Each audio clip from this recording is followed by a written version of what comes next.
and how people used it at the time. A matter of fact, since we on that, this is from the prologue of the book of Sirach, which is also known as Ecclesiasticus.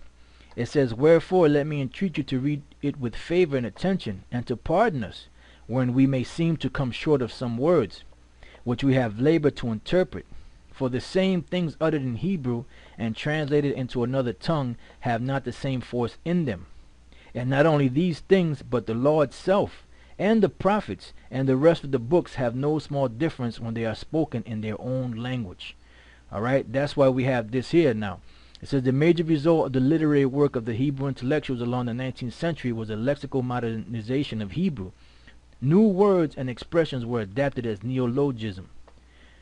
From the large corpus of Hebrew writings since the Hebrew Bible, or borrowed from Arabic, mainly by Eliezer ben Yehuda, which is where we get the Yehudi from, and Aramaic, many new words were either borrowed from or coined after European languages, especially English, Russian, German, and French, which some of these areas had a lot of them Khazars in there. Modern Hebrew became an official language in British-ruled Palestine in 1921. So this Hebrew that you're speaking today is not Hebrew. It's not the Lashon Kodash. It's nothing but a amalgamation or a bunch of stuff that was compiled together by beginning with this guy Ben Yehudi, which was one of the forefathers of Zionism.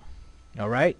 It says along with English and Arabic, and then in 1948 became an official language of the newly declared state of Israel. Hebrew is the most widely spoken language in Israel today. So that's not the Hebrew language. All right, that is not the Hebrew language. And you know, I think we pretty much made the point. But matter of fact, I'm just gonna read this. This is another my website here. This is dealing with Jerome, right? It says it's no wonder Saint Jerome 340-420, who published the Latin Vulgate version of the Bible, admitted, this is what he admitted: when we translate the Hebrew into Latin, we are sometimes guided by conjecture. Furthermore, John Leclerc, 1657-1736, a Swiss Protestant theologian and scholar, even went so far as to maintain that the learned merely guess at the sense of the Old Testament in an infamy of places. This is documented history here. This is in large part because of the ancient Hebrews' failure to write down their vowels, and of the language subsequently falling into disuse, and the adding of the relatively modern vowel points by a few belated Dark Age rabbis, in order to make up for this deficit, naturally casts very great suspicion and doubts on how the Hebrew vowels were originally sounded and used.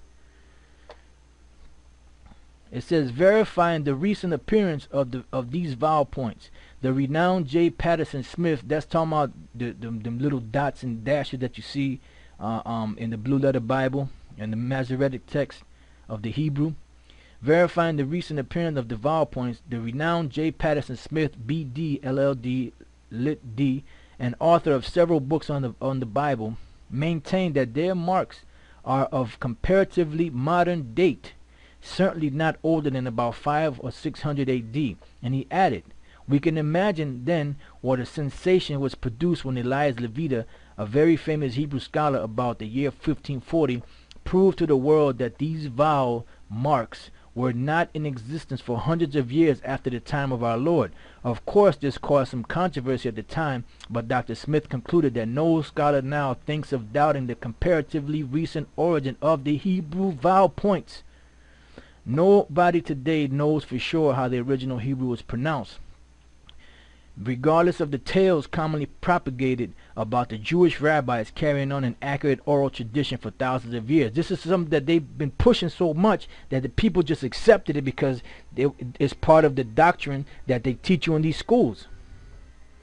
Our knowledge of the evolution of languages would almost certainly deny the likely possibility of such. If old King Solomon were to walk through Jerusalem today and hear the Hebrew spoken there now, he would probably stop in astonishment, listen in amazement, shake his head in bewilderment, and finally conclude that he must be in a foreign you know, I guess it would say land, which I didn't catch the rest of it, but you know, you brothers can go to that website and get the rest of it. If King Solomon was alive today, he'd be killing them motherfucking so-called Jews, man. All right, so that's the point on that. Now this the reason. This is the reason why the Most High said this. Now we're at the time of the end now. We're at the time when the Lord is raising Israel back up. That's why it is written of Elijah that he would come, and this is Malachi the 4th chapter and the 5th verse. Behold, I will send you Elijah the prophet before the coming of the great and dreadful day of the Lord, which hasn't happened yet, the dreadful day of the Lord. But the prophecy of Elijah already happened. And for those of you who can accept it, that was Abba Bivens. And Abba Bivens was the one that started teaching Israel